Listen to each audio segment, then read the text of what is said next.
Dr. Janice Fitzgerald, Chief Medical Officer of Health, and Dr. Proton Raman, Clinical Scientist with Eastern Health and Professor of Medicine at Memorial University. Please stand by. Our news conference will begin shortly.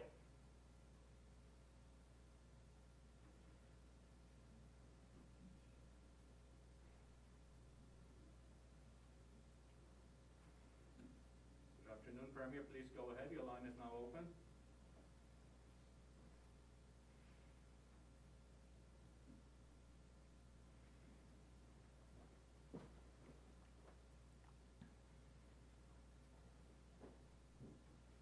Premier, your line is now open. Please go ahead.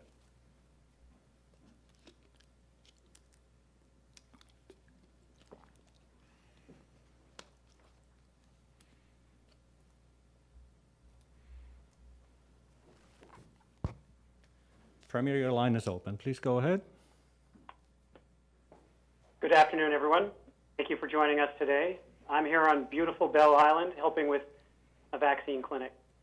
And there's plenty of space if there's any islander who wants to stop by to get a jab. Last week I was in Sheshatshiu and I was joined by Chief Hart. And today I'm joined in this effort by the area's MHA and leader of the official opposition, Dave Brazel. As we can both attest, COVID recognizes no borders and knows no political stripe. We are all united in the drive to protect you, the people of Newfoundland and Labrador. Minister Crystalline Howell is using her nursing skills to administer vaccines as well in a clinic in her district today. Thank you to all involved. We need an all-hands-on-deck approach. The very best defense we know is getting vaccinated and getting boosted. Appointments have been filling up as quickly as they get posted. Walk-in clinics are available, and the regional health authorities are adding ways to get vaccinated every single day. So please, be patient and book as soon as you can, where you can. Help your parents and grandparents get their boosters as well. I know a lot of parents and teachers out there are wondering, when will we be getting the kids back in the classroom? And believe me, I know remote learning is not ideal, but we want to make sure that heading back can be done safely and effectively. With this latest variant still making an impact here, that can be tough. As parents, Allison and I see how hard this is on our kids and their teachers, away from the friends and activities they love because of another wave. 2 years in the life of a child is a long time, but please hang in there. We will have a plan in place soon. Our numbers are still high, but given the trend of this latest variant, if we all keep doing our part, focusing on the fight against it and getting boosted, we will start to see things improve in the coming weeks and days ahead.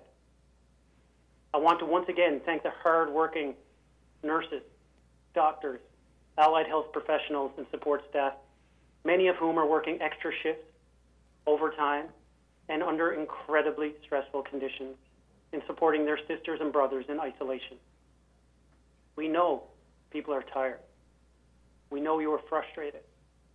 It feels dark and perhaps desperate at times. But my friends, we will get through this. It is always darkest before the dawn, and there is reason for hope and optimism on the horizon.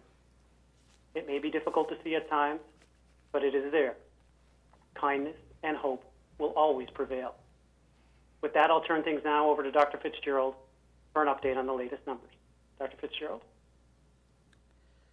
Thank you, Premier. And thanks, everyone, for joining us today. Since the last update yesterday, we have 502 new confirmed cases of COVID-19 in the province, and we are also reporting an additional 229 cases from samples previously sent out of the province for testing. This brings the total to 731. 517 are in Eastern Health, 44 are in Central Health, 64 in Western Health, and 85 in Labrador Grenfell Health. 21 are waiting on a region confirmation. There have been 498 new recoveries, leaving 6,443 active cases in the province. The total provincial case count is now 10,931. 7 people are hospitalized as a result of COVID-19. and just over 4,300 tests were completed since yesterday, with over 443 tests completed to date. We continue to see high daily case counts.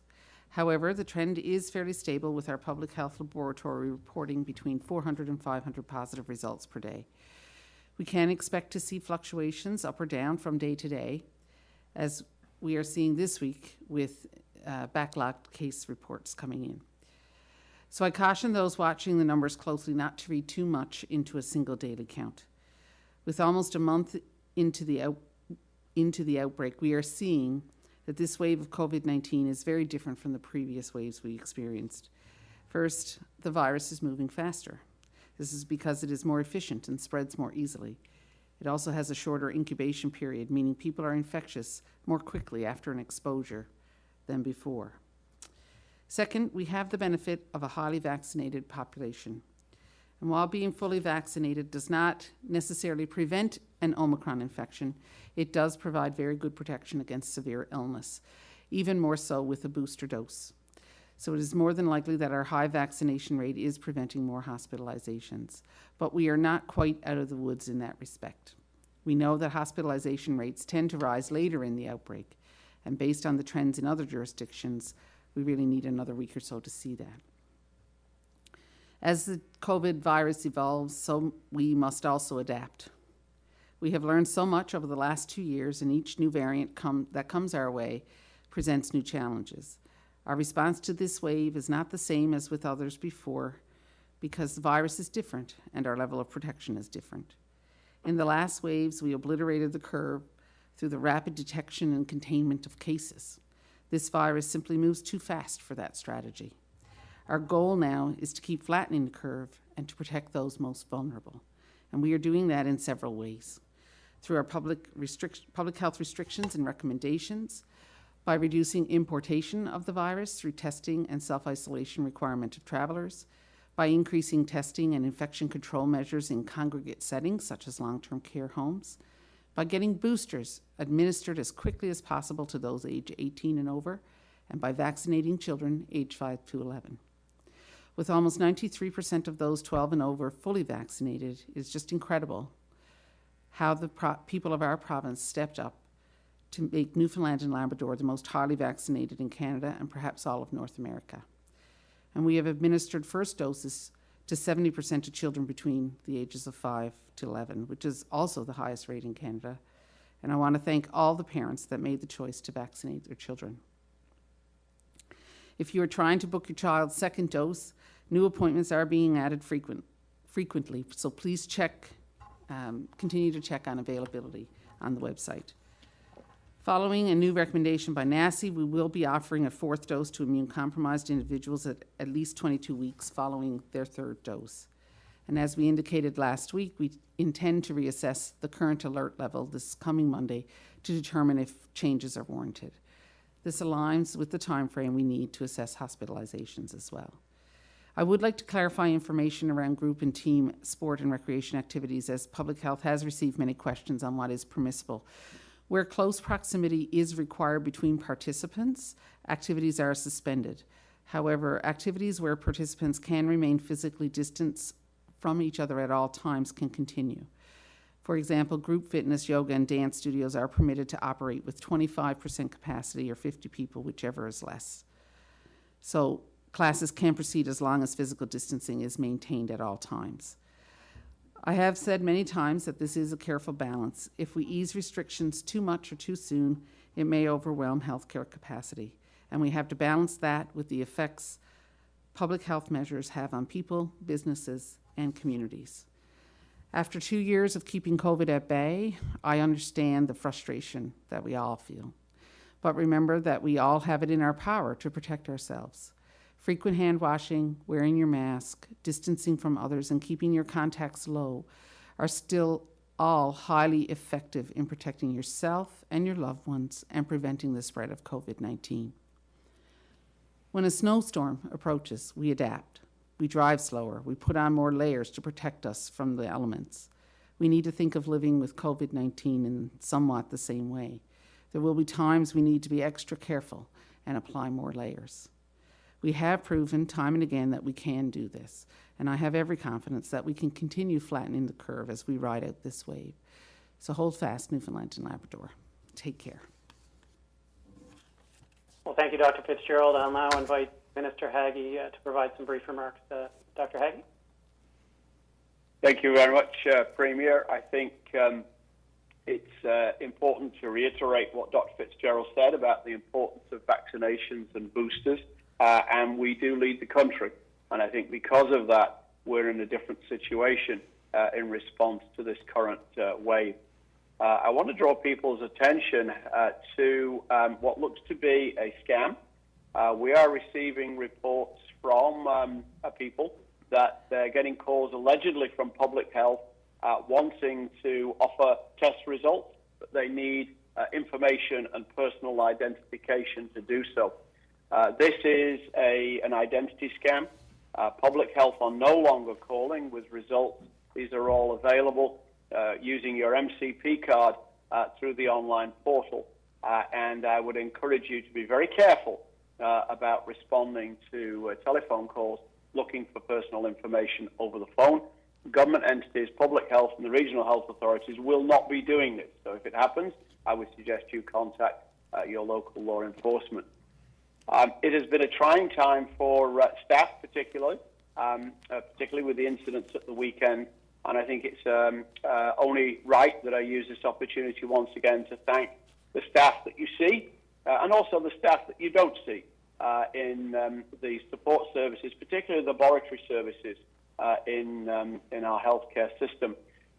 There has been some confusion about swabs over the last couple of days. I want to clarify for everyone that the information that was presented by me to you on Monday was accurate at the time. It was what was provided to the department by Eastern Health. Subsequently, however, it turns out this was not correct and not accurate and certainly not timely. And I'm still waiting for some clarification and explanation as to how that happened.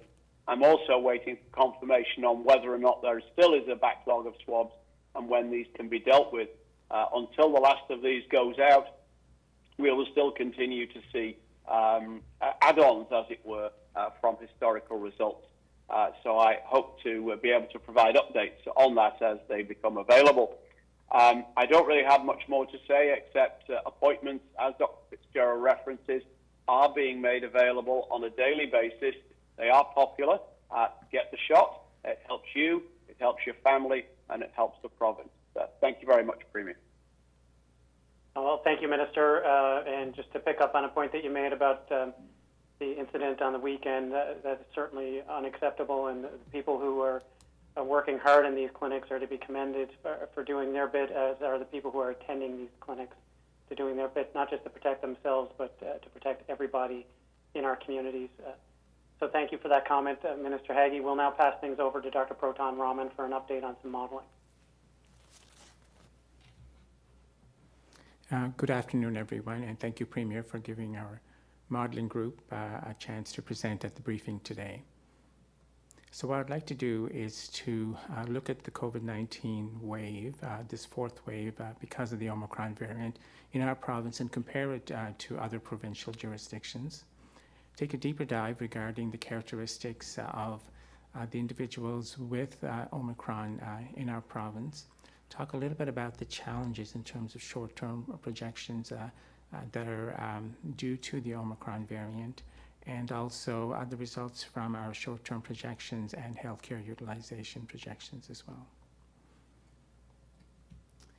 So the first thing that you actually notice, and this is a graph of a 7-day average of cases per 100,000, so it takes or adjusts for the population size of the various provinces, is that there's no province that actually escaped the Omicron variant.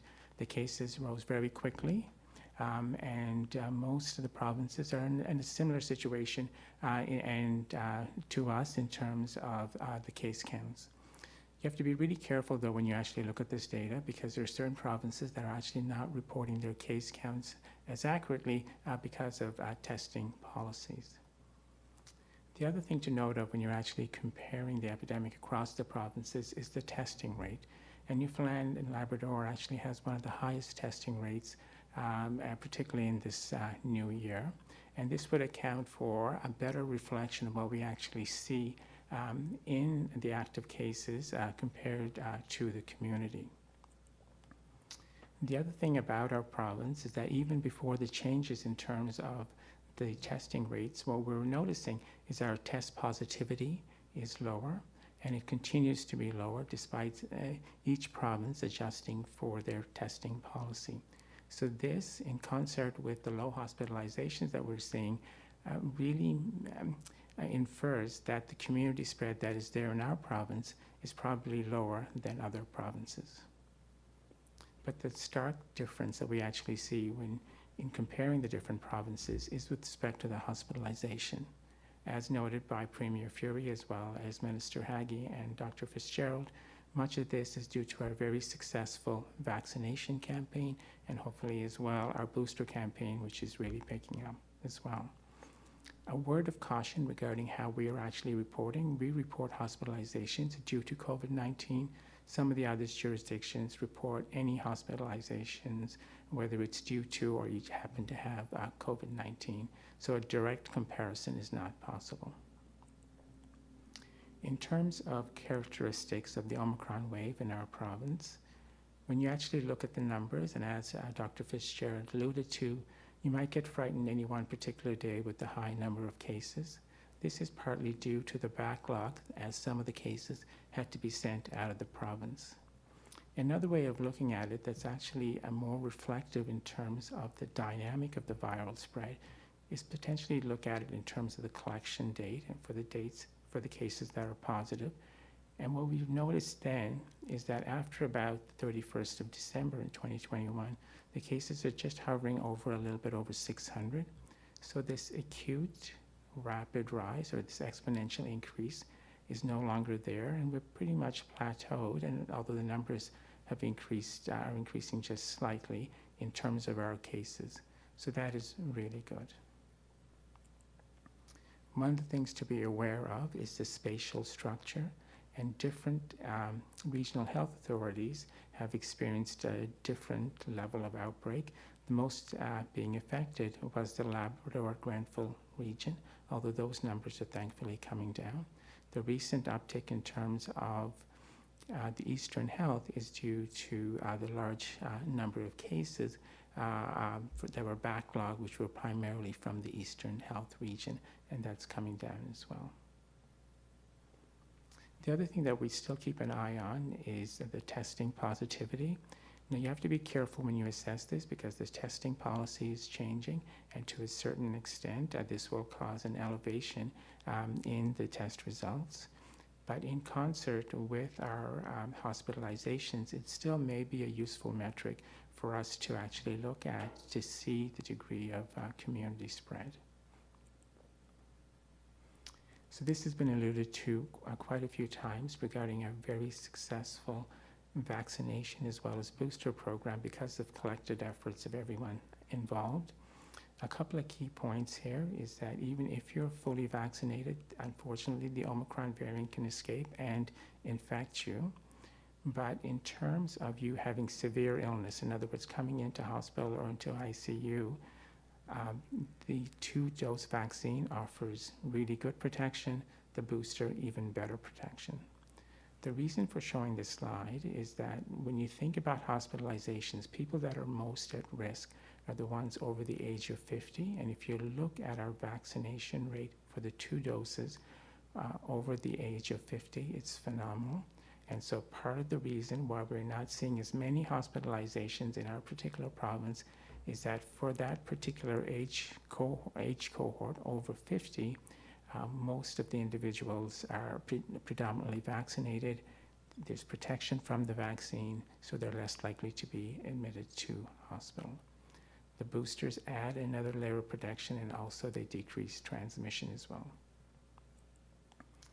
So what's happened to our 8,500 or so active cases of COVID-19 during this Omicron wave? Roughly 2,300 patients have already recovered, which is great. And for those patients, we can actually look at their age structure and their burden of chronic disease, because that can predict hospitalization. And the remaining 6,000 patients that are left that are still active actually follow very similar demographics. So these individuals in green are a very good reflection proportionately of what we actually expect in terms of hospitalization. The only thing to be aware of is if you see here that there is more blue than green, in other words, there are more active cases that are pending, so the hospitalizations will go up, but if it goes up proportionally to what we have seen before, that would be quite good because the hospitalization rate is quite low. So I'll explain this further in just a minute. So in terms of just projecting our cases or our hospitalizations, we used to rely heavily on case counts, percentage positivity, and we also had very good testing capacity, some of which is being stretched right now. For all these reasons, it's becoming harder to project cases going forward. So this is a stochastic model, and it was based on adjusted counts because it was modified because of our reporting issue. And it illustrates 2 or 3 key points in terms of this Omicron wave. First of all, that there was an exponential growth, and our doubling time was as low as 2.5 days on a couple of occasions. But swift public health measures actually helped curb that growth. And now we're actually in a phase of relative plateau or crest, where, as Dr. Fitzgerald mentioned, plus or minus a few cases, and the reporting issue aside, we're actually, the case counts is about the same each day. So what's going to make it come down? So the thing that you realize is that if you were to release public health measures too quickly, we'll see a rise in cases again. If, on the other hand, we continue to follow the guidance by Dr. Fitzgerald, and on top of that, get our boosters, the boosters will help decrease transmission and will actually lower our case counts. So we need 2 things to go on the downside. One is to follow the public health measures that are set by Dr. Fitzgerald, and secondly, a very active booster campaign which the province is dedicated towards. Predicting hospitalizations is tricky, but it's very, very important because this is our key metrics, because it's hard to get a good estimate of the burden of disease in any province, including ours. So the best thing is is what's happening in terms of hospital as the best predictor of severity. So we used to have a statistical trick. In other words, we used to have an association that based on the cases, we could predict hospitalizations or ICU capacity. When you actually look at this for the Canadian population, this program works pretty well for the Delta variant. But when you look at the Omicron variant, you're getting much more cases and a lot lower rate of hospitalizations or ICU. In other words, there's lower rates of hospitalization and ICU admissions with the Omicron variant, which has been well documented, and that's a good thing.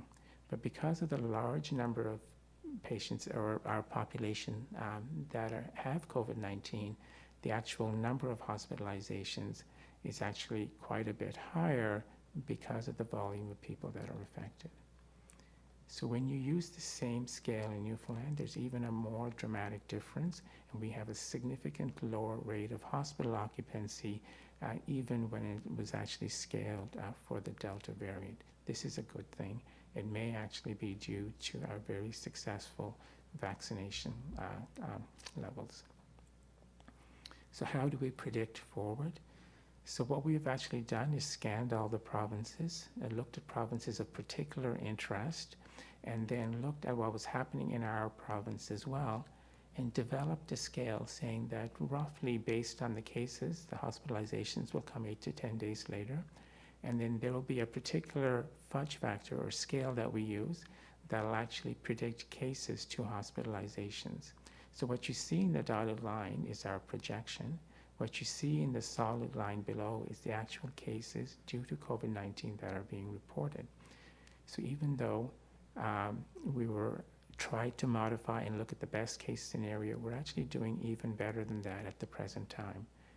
But as Minister Haggie and Dr. Fitzgerald mentioned, next week is going to be key because there's a large number of active patients that some of which may come into hospital. So we're really interested in seeing the projection forward. If it still continues to be low, we will rescale our model to get a better fit in terms of the estimates. But at the present time, because of the uncertainty that's involved over the next week, we thought it's best just to show this data as is. So in summary, public health measures have significantly reduced the rate of spread of COVID-19. So right now we're actually at a plateau. We really think that the decreased rate of COVID-19 hospitalizations in our province as compared to others is due to Newfoundland's high vaccination rate. We need to be careful about COVID-19 case counts, looking at it daily, and as well the test positivity, because by itself, it's no longer as accurate a representation of community spread. You actually have to triangulate it with other measures along with hospitalizations. I think we all agree that the key outcome measure to actually look at during this wave are hospitalizations, ICU, as well as hospital staffing capacity. And finally, if we really want this wave to be controlled as quickly as we can, adherence to public health measure guidelines by Dr. Fitzgerald and a successful booster efforts are needed to overcome the Omicron variant. Thank you for your attention. Thank you, Dr. Rahman, for that update. I'll now turn things over to the media for some questions. Thank you, Premier. For the benefit of our speakers, we have 7 reporters joining today. The first round of the question and answer session will give each reporter the opportunity to ask 1 question and 1 follow-up. Following this, there will be a final round where each reporter will have the opportunity to ask 1 final question. Our first questions today are from Peter Cowan with the CBC. Please go ahead. With the projections that somewhere in the neighborhood of 20 to 30 hospitalizations will be the peak in Newfoundland and Labrador, do we have the beds and probably more importantly the people to staff those beds if we do see those numbers that have been modeled? Currently, our bed occupancy across the regional health authorities varies between 62% and 73%, and our ventilator usage between 0 and 17%. So certainly the beds are there. By my calculation, there are roughly 300 empty beds across the regional health authorities. In terms of staff, we do know that we have isolating staff for various reasons. We also have the ability to redeploy staff because of good neighbour agreements with collective bargaining units, and the isolation period changed last week has freed up around 30% of person days of people who would otherwise be isolating. So at the moment, we think we're on the right side of this, but obviously it's something we monitor on a regular basis. And of course, Peter, the regional health authorities took the prudent measure in delaying elective surgeries. I know that's not what anyone wants right now, to allow for this capacity in case of a surge. So to echo the minister, I think we're in a reasonable position, but things can change. Other areas are using daily wastewater monitoring as one way to try and get a handle on sort of the relative volume to know whether or not there are more cases that they're just not catching through changes in testing requirements. What is Newfoundland and Labrador doing, and I guess why aren't we doing daily testing rather than the weekly or biweekly testing that we have been doing? So we are, as you said, we are doing weekly, bi-weekly testing, and we are monitoring that closely. At the moment, there are plans to increase that frequency. The information we're getting, as Dr. Rahman said, the information that we're getting from our testing is perhaps a bit more reliable than in other areas. But certainly we are looking at how to use wastewater detections the most efficient and most effective way that we can going forward. Our next questions are from Richard Duggan with VOCM. Please go ahead. Thank you. It was mentioned 7 people now in hospital with COVID-19 in the province. Do we have anybody in ICU at the moment? Yes, we do. Go ahead, Minister. We do. We have a threshold of certain number of cases in hospital before we start to break them out. Traditionally, that has been 10, and we haven't reached that threshold. The reason for that is essentially privacy in what is a province where a lot of people know each other. So this is reported in a way that's been consistent with previous waves, shall we say. So the short answer is yes, but that's it. And Quebec announced yesterday that they're looking at imposing a tax on unvaccinated people to offset costs of the healthcare system. Premier, I was hoping to get your thoughts on that move, and is that something that this province would consider?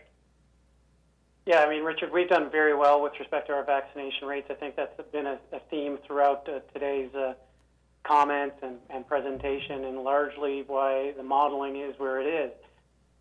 We already have a mandate in place. We're using the Vax Pass, and we're hovering at or above 96% with one dose. I can tell you from the call with the Prime Minister and the other premiers, we are the envy of the rest of the country when it comes to vaccination rates. We are leading the way, and I don't think that we need that instrument right now. The instruments that are in place have achieved their goals, but so it's not something that we're contemplating at this particular time. Our next questions are from Renelle Legros with All Newfoundland Labrador. Please go ahead, Renelle. My question is for the health minister. I'm wondering if you could speak a little bit more about labor availability in the system. We're hearing it's becoming tough to get shifts covered. Have you needed to call in retired help, for example? That's a very good question. We do know that certain areas of the province have had a real challenge in getting some shifts filled. My understanding is that the RHAs have used retired staff for things like vaccination clinics and swabbing clinics. I'm not aware that apart from retired staff who are currently on casual, that they have made any different arrangements for covering of facility shifts. But certainly we've had extensive discussions with the licensing bodies about relicensing people whose licenses may have expired, as well as with the facilities. They have certainly put out a call for volunteers from time to time, and that varies almost site by site. So you might want to talk to the regional health authorities, because that's much more of an operational issue on the ground than necessarily departmental policy. The options exist from a policy perspective. And further to that question, and perhaps this is one as well that would be better directed to Eastern Health, but in any case, we know that the emergency room at St. Clair's has been short-staffed and recently reached out to Memorial's Family Medicine Program to ask residents to consider volunteering their time to cover shifts. They'd have to volunteer, of course, because of the no moonlighting policy. I'm wondering, are there options available to remove that policy and pay students to help out during the pandemic, or residents, pardon me? Certainly the resident policy has included a no moonlighting clause for decades. That would be a question better addressed to the residency program. It is a stipulation of Memorial University and the family medicine program. It is not something over which we have any control directly through the department. Certainly if there's a need and Eastern Health feels that this will help, we're happy to facilitate those discussions. Our next questions are from Ben Cleary with NTV. Please go ahead. Hi, and thank you. Premier Fury, you mentioned in the beginning that the province is working on a plan for getting students back to schools. Is it fair to say then that students won't be back in class for the coming Monday? Well, that's an announcement that Minister Osborne is going to make tomorrow, but we realize that we need to achieve the balance of public health interest. In addition, frankly, Ben, to operational issues that exist. I think it's in everyone's best interest if we have this well thought out strategic plan that enables children to stay in class for as long as possible, meaning that I don't think it's in anyone's interest to start class, stop class, start class, stop class. Like that, I think is not a desirable outcome. And right now, the Minister of Education, Minister Osborne, is working hard with Minister Haggie, Dr. Fitzgerald, to balance the operational issues with the level of safety that is required of our children and our teachers alike. And so there will be an announcement tomorrow. As Minister Osborne has alluded to, we will be using tests. We're, again, ahead of some other jurisdictions with respect to HEPA filters, which we were able to put in the classrooms back earlier this year. There's others that are only now doing that. But we recognize that, again, a balance of the operational issues against the public health measures in place and what has to be the top priority, which is the safety of the children and the teachers. Thank you. And I have a question now for Dr. Rahman. Dr. Rahman, in past media briefings, you spoke about herd immunity and how herd immunity could kind of bring about the end of the pandemic. Is that still possible? Yeah, thanks for that question, Ben. So the Omicron variant is really infectious, and what we're actually thinking about is more of an endemic state rather than a pandemic state. And so, as the Premier has mentioned in previous briefings, is more how best to live with the variant at the present time, because a large proportion of our population will be affected. The thing is, though, if we were actually able to tolerate the variant well in terms of not having severe complications from it, whether it's being hospital or ICU, because we've built immunity initially through vaccinations and then subsequently if we get infected, well, then that's okay, right? So the whole issue here is really how best to sort of transition from a pandemic mode to an endemic place. Thank you. Thank you. Our next questions are from Rastan Farouk Jagal with CBC Labrador. Please go ahead. Hi, thank you. Premier Fury, since the latest outbreak began in Labrador, Shahajid has hit 71 cases and Napashish has hit 51 cases as of yesterday. Now, earlier this month, Xavier Panashwe, a resident of Shahajid, has written a letter to the government requesting more resources for Labrador as a whole, and also requesting that military to be sent in for help. In his letter to the government, he has said, in referencing Labrador, and I'm quoting him here, "It's time for this provincial government to treat its residents like we're part of this province." Now, what do you say to this for Premier Fury? What do you say to concerns residents like Xavier Panashwe have? Well, look, we hear the frustration in that letter, and we understand it, and that's why we deployed a team to help vaccinate. And just last week in Goose Bay and Sheshatshiu, I've talked to the Indigenous leadership in Natwashish and Sheshatshiu and President Lamp, and assured them that we would be there for whatever they required in terms of the outbreak. I asked Chief Nui, for example, if he required more resources. At that time, they thought that they had it under control. We're always open to further discussions. But right now, the military, as we said on national calls and national media, is a finite level of resource that needs to be deployed appropriately when it is appropriate. And right now, the cases seem to be managed appropriately. And I'm incredibly proud of the hard work that Chief Hart, for example, and his team of public health officials in Sheshatshiu put in the last coming weeks to ensure that their booster campaign has been rolled out in an effective way. And I was quite proud of them, and to see that everybody was following public health measures, certainly what I saw. So we are always very cognizant of the numbers, in particular in the coast of Labrador and the isolated communities and in our Indigenous communities. And we will be monitoring the situation closely, and I've been talking with leadership in those communities regularly. Now, in speaking to Xavier Panashwe, he has indicated that the healthcare system in Labrador was stretched even before the pandemic began. What do you say to those concerns?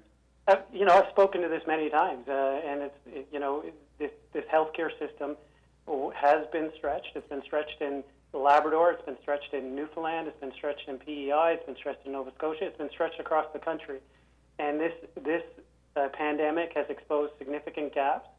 And we recognize that and have taken steps already to, even in the pandemic, to try to reimagine and reinvent that healthcare system so that it's providing quality care to the citizens of this province, and that will be something that we'll be tackling, not just as a province, but as a country in the months ahead. Our next questions are from Peter Jackson with the Telegram. Please go ahead. Hello. Hello. There's a question for Dr. Rahman. Have you tabulated the impact of comorbidities on hospitalizations and deaths in this province? Thanks, Peter, for that question. The two of the most important determinants at the present time are your vaccination status and your age, and then subsequently your comorbidities and your immune status as well. Information regarding immune status is a little bit hard to get, but we do incorporate chronic disease status such as diabetes, hypertension, obesity, that sort of information into the modeling, yes. Okay.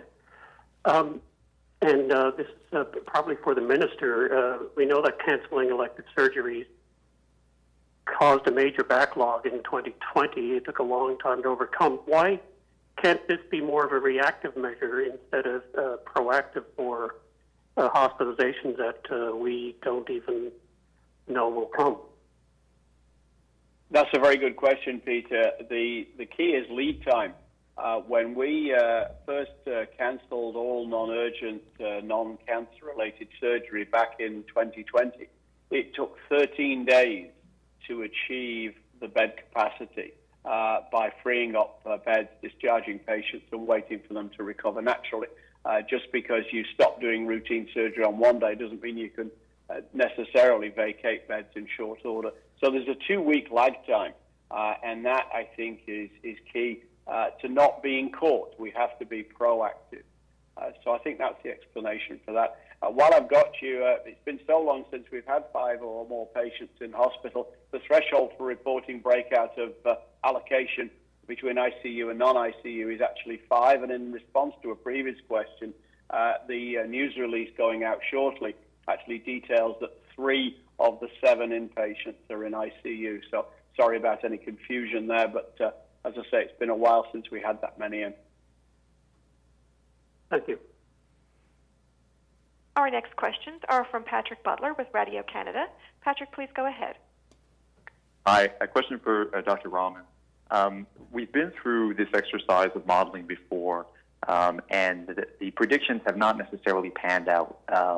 You mentioned how there's a limited amount of data behind these projections due to the low numbers of hospitalizations, obviously, in this province.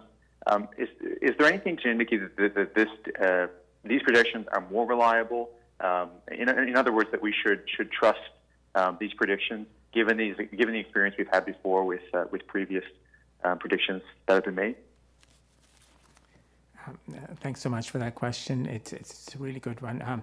So the issue with some of the predictions previously really had to do with what-if scenarios. What if a proportion of the population were to be affected quickly? What kind of lead time do we need, and what are the potential admissions that we actually have? So now it's a little bit more towards realistic modeling to more closely align with the cases that we're actually seeing. So the numbers will be closer, but there's still limitations in terms of prediction. So I certainly understand that. And if you were to, it's better to overestimate some of the utilization in terms of healthcare than underestimate and get cut short. But hopefully we don't see as many cases as we predict. And my second question is just related to the timeline of these predictions. The slides that you presented us with only go up to next Monday in terms of modeling future cases. Can you explain why that decision was made, why we're not seeing, I guess, data or predictions going more further into the future? Just greater uncertainty the further you go, and we're trying to get a sense of the outbreak, especially in terms of what's going to happen for hospitalizations. And given the low number of cases that we actually have, there's a large uncertainty, so there'll be a large potential range. And so if you were to, for instance, pick the top range, then you may, get concerned over something that may never happen. And so it's really prudent to be, just look at the data that we actually have and forecast what I think we're able to at the present time. I will now go back through each reporter to see if you have one final question. Peter Cowan with the CBC, do you have a final question today? I do, for Dr. Rahman. When you look at the cases, you said we're seeing a plateau in those cases. How do we know if that's because there are fewer people that are infected or if that's because we've restricted our testing criteria? It's a really good question, Peter. So if the testing capacity were to get saturated, then there will be an artificial plateau that's generated, and there could be more cases that we actually see. If we're actually seeing more cases, then a proportion of these cases within the community will be severe, and you'll actually be reflected by increased hospitalization as compared to what the modeling is showing. Right now, we're actually seeing the opposite. We're seeing less hospitalizations as compared to what there is in terms of modeling. So there's certainly cases out there that we don't know about, but it's not at such a great extent that we're missing a lot of cases. As that was mentioned previously, the wastewater testing as well, when that comes, although that measure is a little bit hard to calibrate with the Omicron, but once we fine-tune, that will also help in terms of determining the burden of disease and to a certain extent, given the limitations, but if used in concert with other measures, the positivity rate can also help us model if we use it with hospitalizations. Richard Duggan with VOCM, do you have a final question? Yes, I do. Dr. Fitzgerald, you mentioned in your opening remarks that as per NACI guidelines, we'll be opening up for some immunocompromised people to get their 4th doses of the vaccine. So I guess I have a bit of a two-pronged question here. One, how soon can people start booking those appointments? And what's being done to ensure that those bookings don't add to the bottleneck that we've seen with the booster system? Yeah. So the recommendation would be that they have to be 22 weeks out from their 3rd dose. So, that date was variable depending on the person. Some people didn't get that, their 3rd dose till in the last couple of months, so they would be a while yet before they would be eligible for their booster. So I don't anticipate. The other thing is that this is not a large group of people, and so I don't anticipate that we will see this adding to any bottlenecks at this time. Just to clarify with that question, when I asked how soon can they start booking those, I meant can people start, if someone's eligible, can they start booking those today or in 2 weeks' time, or that's more? No, you can start today. Renelle Legros with All Newfoundland Labrador, do you have a final question? I do, and perhaps this is for Dr. Rahman. We're using the word plateau, but can you just give us an idea what we're expecting to see with regards to daily case counts over the coming week or two? Are we expecting to see, this steady 450 to 500 number we've been seeing? Is that what we're expected to see in the coming days? Yeah, that's about right. So with the stochastic modeling, what we're seeing is that we were hovering around 600 cases. The numbers differ a little bit because those backlog cases we actually add back on. But we are thinking that for a little while we'll see in that range, and then because of the boosters picking up and having effect in terms of lowering transmission, and with continued public health measures, that we will see those numbers come down. Now, as we start to open up, there's going to be fluctuations in terms of cases that we'll actually have to deal with as well. But as of now, that 400 to 600 range would be reasonable. Ben Cleary with NTV, do you have a final question? I do, thank you. I have a question for Minister Haggie, and that's that we know that there are plenty of ventilators in the province, but respiratory therapists say they're overworked and understaffed. Is that a concern for you right now? Yes, again, our single biggest concern in many respects is around health human resources and healthcare staff for several reasons. One is they've been working hard for 2 years at a pace that I think has been onerous. And secondly, that they too have been exposed to the virus, and some of them are isolating, so the numbers of them diminish. And thirdly, they are a high value clientele, shall we say. They're hard to get, and we are working with each of the regional health authorities to try and optimize their working conditions as far as we can. It takes 2 years or thereabouts to train a respiratory therapist, and we did have some challenges here a couple of years ago because the program had to be suspended and has been taken over and rebooted through the College of the North Atlantic. So yes, respiratory therapists, we have a challenge with lab techs, we have a challenge with RNs, LPNs, PCAs, and physicians. So it affects us all. And it's a concern for us on a regular basis, probably the major concern in the RHAs and the departments. Thank you. Rastan Farouk Jagal with CBC Labrador, do you have a final question? Yes, actually. Now, the NDP MHA Jordan Brown of Labrador West, the mayor of Wabush, Ron Barron, and even the mayor of Labrador City, Brian Barnett, have raised concerns regarding the land border with Quebec and Labrador West. There's currently no checkpoints there to physically verify if somebody that's coming in is someone that's coming in from beyond Vermont. It is a system that is essentially being run in people's self-reporting and trust. And the rapid tests that are being distributed at the airport, where these self-identifying individuals would have to drive to the airport to get them.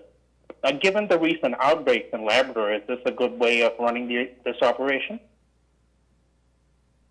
Well, as Dr. Fitzgerald has said before, that they're comfortable that this is a regional approach with the communication between our public health and Quebec's public health. But Dr. Fitzgerald, I don't know if you want to speak to how that is a particular region as opposed to a border. Yeah, so certainly evidence that we've had from the travel when we had travel checkpoints in is that the vast majority of traffic through that area is related to local traffic, so people going back and forth, which of course is quite allowable and in fact necessary in many of those cases. So we aren't seeing, there are some travelers who are coming through there, but I know first when we brought in the measures with regard to testing, people were quite eager to get those tests if they were traveling into the region, and so they have been compliant, and in the same way they are they are still required to fill out the travel form, and they are still required to do the testing under the SMO. Peter Jackson with the Telegram, do you have a final question? Yes, I do. There are a lot of questions floating around the Ethernet these days regarding the VaxPass. Is this system providing the protection that it was intended to, given that so many people now are being infected who are vaccinated? Well, I think the answer is, in short, is yes. I think it has a desired impact in preventing, the spread of Delta, if nothing else. But it also, I think, nudged people's behaviors in the correct direction towards getting vaccinated so that they could avail of restaurants, pubs, concerts, other things. We are always looking at that instrument, in particular how it relates to the boosters moving forward. But I would certainly argue that it has had its desired impact of not only keeping people safe, but in modifying behaviors. Patrick Butler with Radio Canada, do you have a final question today? I do. Question for Dr. Fitzgerald.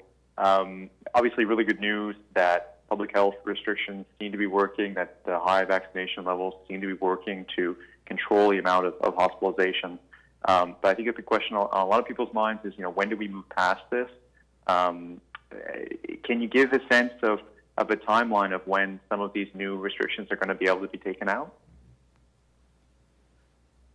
Well, as we've alluded and as Dr. Rahman had said in his presentation, that if you remove them too quickly, you will see a surge in cases again. And so our plan right now is to reassess and reevaluate at the end, at the end of the week and into Monday. So we'll have more information then. A lot can happen in a few days, as we found out with Omicron. So we want to make sure that we have the most up-to-date information when we're making those decisions. Our goal, though, is to only have these restrictions in place as long as we need to have those restrictions in place. But they are clearly serving a purpose. They're doing what they need to do. People are following them, which is really, really important, and I thank everybody for doing that, because that our collective efforts really have helped to get this, at a steady state where it is right now.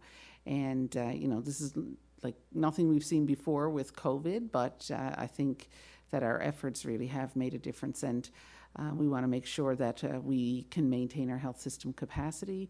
And that's really important, because when our health system doesn't have capacity, then it doesn't have capacity for a lot of things, not just COVID, right? So if our health system capacity is challenged, then that can affect any one of us who might end up needing, care in an acute care facility down the road. So it's important for all of us to make sure that we're continuing with these public health measures for now. And so it will likely be slow coming out of this, in the sense of, we'll be slow and steady with how we remove measures, and we'll be cautious and watching things very carefully. We're not going to see, it's not going to be the same as before, where, we had very high case counts and then very quickly we got them down and under control and we were back to zero again.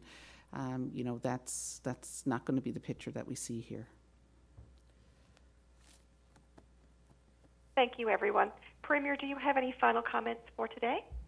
Well, thank you all for joining us today, and thank you to Principal Tammy Maynor and staff here at St. Augustine's in Elementary in beautiful Bell Island for welcoming us to a vaccine clinic. And if there's anyone on Bell Island who wants a vaccine and needs one, please come by. There's still plenty of time, and lots of people here willing and able to give the jab. From the folks that I've met and spoken with across this province in the latest wave, it feels like this is hardest on all of us, in particular on our mental health. And I know you've heard it before, but we are getting through it. And some of the modeling, of course, confirms that today. And while we do, I think it's incredibly important, as the message that Dr. Fitzgerald, Minister Haggie, and I have been delivering the whole time, is please check in on each other, support each other, and care for each other. Make a few calls. Reach out and let your family, friends, and colleagues know that you're there for them if they need it. Listening is always a good piece of medicine to provide, especially during these troubling times. So continue, please, to support local. I know that I had a great lunch here today at the famous Dick's Fish and Chips. Please be patient, be kind, and again, please book your booster as soon as you're able. Thank you. Thank you, Premier. Thank you, everyone, for joining us today. Please stay safe and enjoy the rest of your day.